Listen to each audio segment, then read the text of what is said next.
Hello Jain साथियों, स्वागत है अपने यूट्यूब चैनल माइटी सक्सेस में। आज हम बात करेंगे 8th सीपीसी को लेके कि इसमें मुख्यतः 15 बिंदुएं हैं, उनको लेके हम बात करेंगे। क्या आपका फिटमेंट फैक्टर 2.86 रहने वाला है या 2.57 रहने वाला है या इससे कम रहेगा या इससे ज़्यादा रहेगा।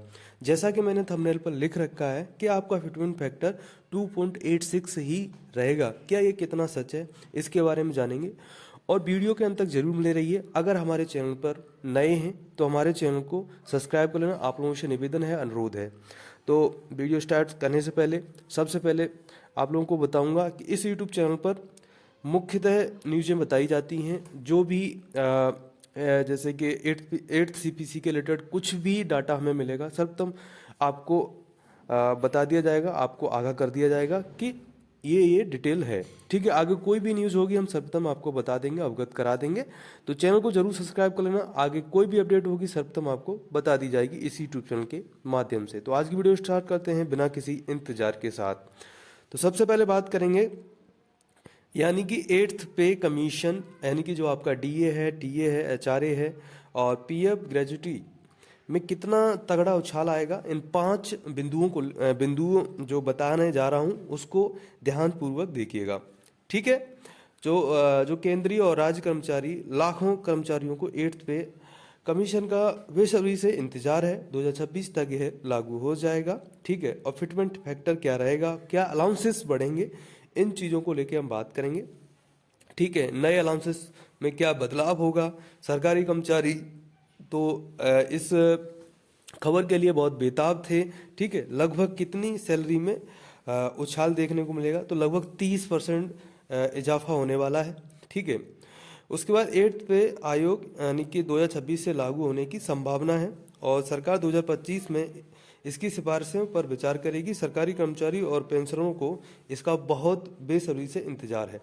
ठीक है, अब मैं आपको बताऊंगा कि जो 7th पे कमीशन यानी आयोग आया था, तो उसमें क्या है, जो आपकी सैलरी हाइक हुई थी वो 14% सैलरी आपकी हाइक हुई थी। पर जो सवालों से, जवाबों से और जो डाटा मिल रहा है उसको जैसे 8 सीपीसी में देखा जाए तो 20 से 30% आपकी सैलरी में बढ़ोतरी होगी और फिटमेंट फैक्टर एक बहुत बड़ी भूमिका निभाएगा।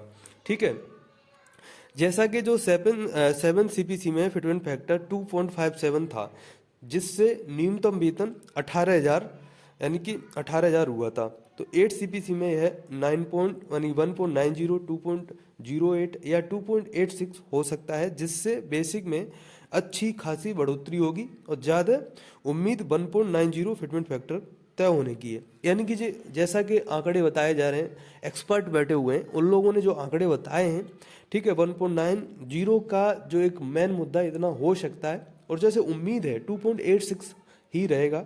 ठीक है, अब अगर फिटमेंट फैक्टर 1.90 तय रखता है, मतलब कम से कम रहेगा, तो कितना रहेगा 1.90, नहीं तो 2.86। ठीक है, तो आप लोगों की सैलरी कितनी हो जाएगी, यानी कि जो अभी बेसिक सैलरी आपकी न्यूनतम जो सैलरी है वो कितनी 18,000 है, और अगर 1.90 अगर रहता है फिटमेंट फैक्टर, तो आपकी 34,200 आपकी सैलरी हो जाएगी।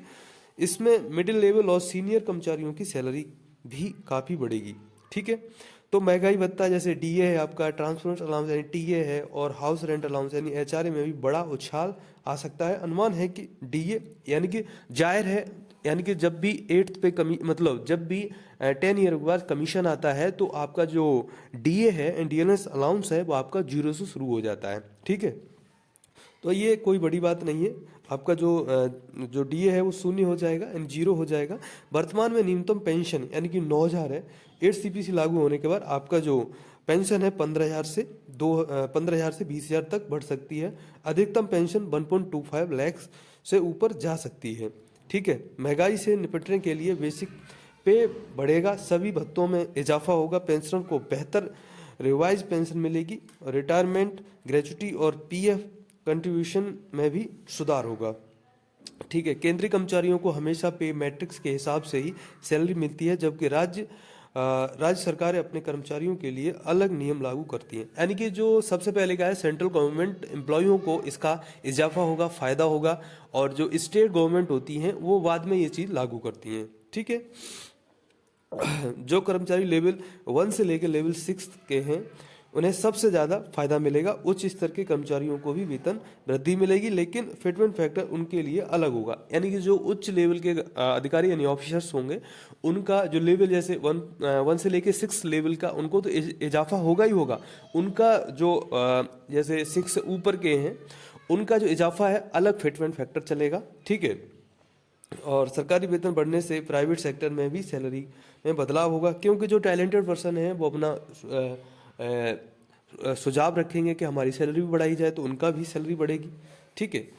अभी तक सरकार ने आधिकारिक रूप से 8 सीपीसी की घोषणा नहीं की है, लेकिन माना जा रहा है कि 2025 में इसकी सिफारिशें सामने आ सकती हैं और 2026 में लागू किया जा सकता है। यानी कि 2026 में यह लागू हो गई। जैसा कि फिर बताया जा रहा है कि डीए 0% हो जाएगा, यानी कि हर 6 महीने में आपका डीए लगता है। तो उस समय क्या है कि अगर 8 सीपीसी आएगा, यानी कि कोई भी सीपीसी आता है, उसके बाद आपका डीए या डियरनेस अलाउंस शून्य हो जाता है, यानी 0 हो जाता है। उसके बाद ये एवरी 6 मंथ पर आपका डीए बढ़ता है, ठीक है। सरकारी कर्मचारियों को रिटायरमेंट, ग्रेजुटी और पीएफ योगदान में भी बढ़ोतरी मिलेगी। यह उनकी फाइनेंशियल सिक्योरिटी को बहुत मजबूत बनाएगा, ठीक है। तो इस हिसाब से कोई भी अगर वीडियो आती है, कुछ भी अगर हमें न्यूज़ मिलती है, सर्वप्रथम आपको प्रोवाइड करा दी जाएगी। जो हमसे पहली बार जुड़ रहे हैं तो चैनल को जरूर सब्सक्राइब कर लेना। आप लोगों से निवेदन है, अनुरोध है, आगे कोई भी अपडेट होगी, यानी कि जैसे आपकी UPSSC से रिलेटेड, वैकेंसी से रिलेटेड कोई भी अपडेट होगी, जैसे हमारी जो बहना है UPNM की बहना है, आगे कोई भी अपडेट होगी सर्वप्रथम आपको बता दी जाएगी इसी यूट्यूब चैनल के माध्यम से। तो सरकारी कर्मचारियों की सैलरी बढ़ने से बाजार में ज़्यादा पैसा आएगा, जिससे डिमांड बढ़ेगी और अर्थव्यवस्था को मजबूती मिलेगी। हालांकि सरकार पर वित्तीय दबाव भी बढ़ेगा, मतलब सरकार पर वित्तीय दबाव तो बढ़ेगा ही, ठीक है। तो आगे कोई भी अपडेट होगी आपके 8 सीपीसी को लेकर सर्वप्रथम आपको प्रोवाइड करा दिया जाएगा इसी यूट्यूब चैनल के माध्यम से। तो आप लोगों से निवेदन है, अनुरोध है, चैनल को सब्सक्राइब कर लेना, इस वीडियो को ज़्यादा से ज़्यादा शेयर करना। जय हिंद।